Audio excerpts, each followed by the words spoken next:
Now let's talk about the physiology behind language acquisition and mind in total. We need it in order to have a big picture, because just a collection of facts and experiments is not enough for full comprehension. After watching this video, you will understand neurological and cognitive development in the first years of life, why they are so immensely important, and why babies are thought to grasp languages better than adults.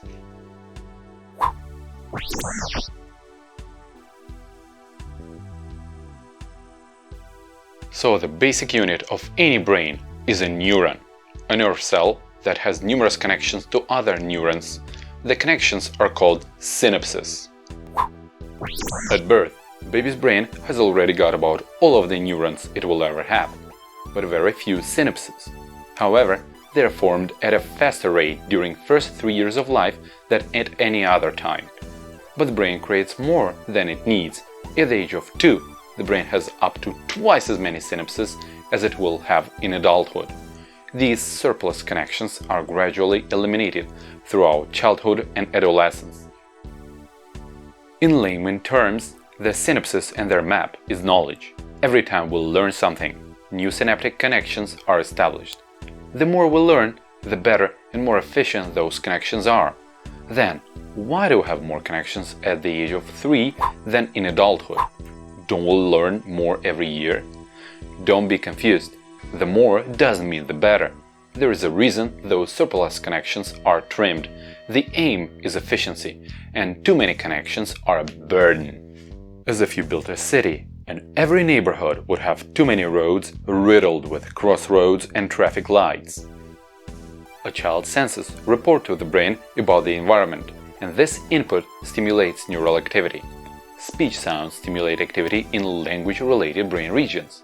If the amount of input increases, if more speech is heard, synapses between neurons in that area will be activated more often. This repeated stimulation strengthens a synapse. Synapses that are rarely used remain weak and are more likely to be eliminated. The first connections are established in the 3rd trimester, while the baby is in the womb. When I first heard of it, I thought it's pseudoscience. But experiments proved that newborn can distinguish stories they heard before birth from new ones and showed preference to the familiar ones. So, at about 3 months, an infant's power of recognition improves dramatically. A baby in a monolingual home can hear sounds of all languages, their subtlest nuances. The ability is lost by reaching 8 months. The language heard at home wired the brain just for itself and got rid of a useless skill, since it didn't occur in baby's life. I've already mentioned this threshold in the section Advantages, Clause 4.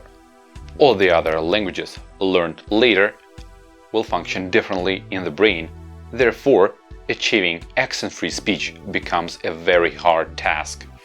The second year's changes involve the brain's language areas, which are developing more synapses and becoming more interconnected.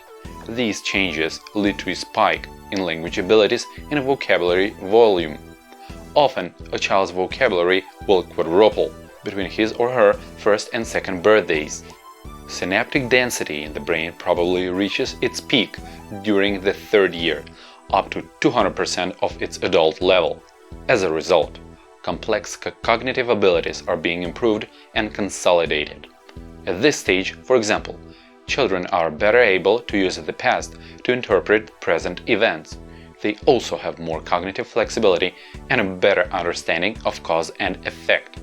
Therefore, exposing your kid to a second language since birth is not a burden for your baby, but a favor, saving him or her thousands of hours otherwise spent struggling through boring grammar books and exercises. Simultaneous bilingualism is not a trick, it's a smart utilization of the brain development.